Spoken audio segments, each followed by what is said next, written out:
င်္ဂလာပါဒီနေ့ဗာလေးပြောခြင်းလဲဆိုရင်တဦးနဲ့တဦးမိသားစုတွေတွေ့ဆုံနေကြတယ်ဆိုတာအကြောင်းမဲ့တွေ့ဆုံနေကြတာမဟုတ်ဘူးအတိတ်ဘဝကအတူပြုခဲ့တဲ့အတွက်ကြောင့်မို့လို့ဒီဘဝမှာလာပြီးတော့ဆုံမိကြတယ်မိသားစုဖြစ်ကြရတယ်ပေါ့အဲ့လိုမိသားစုတွေ့ဆုံကြတဲ့အခါမှာ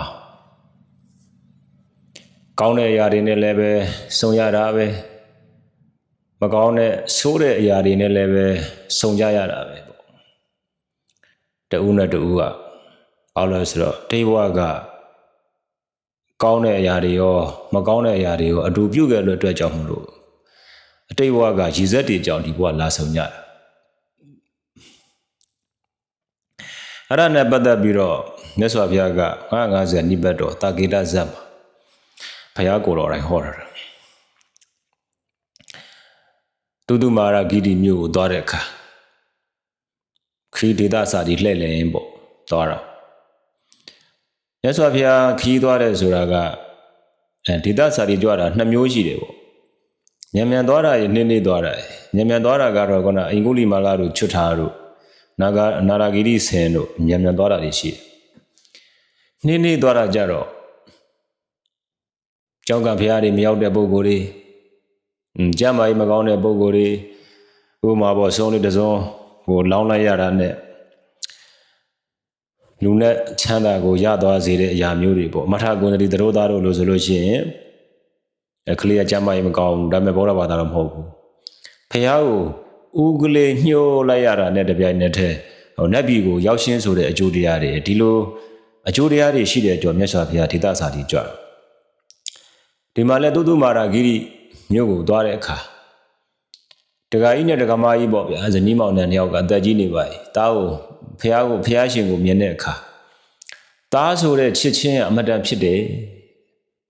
တားဆိုတဲ့ချစ်ချင်းနော်ရင်ထဲကနေပြီးလှက်ဖြစ်ပေါ်လာ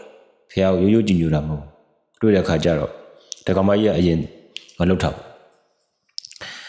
တားကြီးရဲ့အခုမှပဲလာအမေတို့တားကြီးကိုလွမ်းနေပြီပေါ့နော်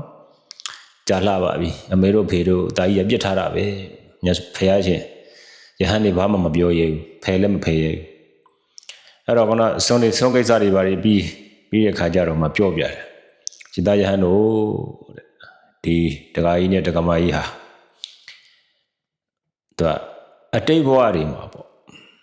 ဒီတက္ကကြီးနဲ့တက္ကမကြီးတည်ပြီလျင်အဖေဘဝအနေကဘဝပေါင်း900တက္ကကြီးတယောက်တည်းတဲ့အဖေဘဝအကိုဘဝနော်ဦးလေးဦးကြီးဘဝ